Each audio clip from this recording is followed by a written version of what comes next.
পিঠা এটা কেবল শুধুমাত্র একটা খাবার নয়, বাঙালির সংস্কৃতি ও ঐতিহ্যের অংশ। বিশেষ করে শীতকালে বিশেষ বিশেষ পিঠা তৈরি করা হয়, যেমন ভাপা পিঠা, পুলি পিঠা, চিতই পিঠা, নকশি পিঠা, যা অঞ্চলভেদে তৈরি ও পরিবেশনে ভিন্নতা দেখা যায়। আসসালামু আলাইকুম, আমি শান্তা ইসলাম বলছি ব্যস্ত নগরী ঢাকা থেকে। কাছে দূরে দেশ এবং দেশের বাইরে যে যেখান থেকে দেখছেন, নতুন আরও একটি ভিডিওতে সবাইকে স্বাগত। আশা করছি মহান আল্লাহর রহমতে সবাই ভালো আছেন। আলহামদুলিল্লাহ, আমরাও ভালো আছি। পিঠা শুধুমাত্র একটা খাবার নয়, এটি বাঙালির লোকজ ঐতিহ্য ও নারী সমাজের শিল্প নৈপুণ্যের প্রতীক।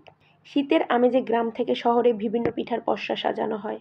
তাই শীতের আমেজকে সামনে রেখে আজ বানাবো ফুলঝুরি পিঠা। ফুলঝুরি পিঠা মচমচে ও মজাদার তেলে ভাজা পিঠা। চাল, ময়দা, ডিম, চিনি, লবণ দিয়ে তৈরি করা হয় এই বিশেষ পিঠা। একটি বিশেষ ফুলঝুরি ছাঁচে ফেলে ডুবো তেলে ভাজা হয় এই পিঠা। এটি সাধারণত হালকা সুস্বাদু নাস্তা বা ডেজার্ট হিসেবে পরিবেশন করা হয়। পিঠা বাঙালির লোকজ সংস্কৃতির অবিচ্ছেদ্য অংশ। অতিথি আপ্যায়ন কিংবা বিভিন্ন অনুষ্ঠানে পরিবেশন করা হয় বাঙালির প্রিয় খাবার পিঠা। খুব কম মানুষই আছে যে পিঠা পছন্দ করে না। প্রাচীনকাল থেকে পিঠার প্রচলন বাংলাদেশে। বাঙালির উৎসবের আমেজ আরও বাড়িয়ে দেয় বিভিন্ন ধরনের পিঠা। বাঙালি নারীরা বিভিন্ন ধরনের উৎসবে নানা ধরনের পিঠা তৈরি করে। তারা পিঠার স্বাদ গ্রহণের চেয়ে পিঠা তৈরি, পিঠার মাধ্যমে অন্যকে আপ্যায়নের মধ্যে বেশি আনন্দ খুঁজে পায়। এতক্ষণ পর্যন্ত ধৈর্য ধরে যারা আমার ভিডিওটি দেখেছেন, প্লিজ একটি লাইক দিয়ে পুরো ভিডিও জুড়ে সাথে থাকবেন। ভিডিও সম্পর্কে আপনার যে কোনো গুরুত্বপূর্ণ মতামত কমেন্টে জানাবেন। আপনি যদি ভিডিওটি ইউটিউব থেকে দেখেন, তাহলে আমার চ্যানেলটা সাবস্ক্রাইব করবেন। আর যদি ফেসবুক থেকে দেখেন, তাহলে অবশ্যই পেজটা ফলো দিয়ে রাখবেন। এই কাজটি যদি আপনি অলরেডি করে থাকেন, আপনাকে অসংখ্য ধন্যবাদ। কথা বলতে বলতে তৈরি করে ফেলেছি মজাদার ফুলঝুরি পিঠা। শীতের সন্ধ্যাকে জমজমাট করতে গরম গরম পিঠার কোনো জুড়ি নেই।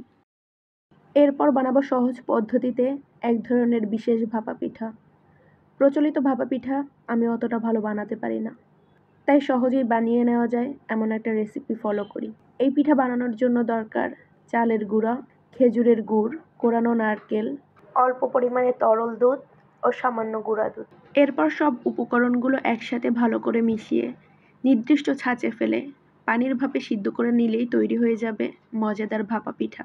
এর স্বাদ অনেকটাই প্রচলিত ভাপা পিঠার মতো।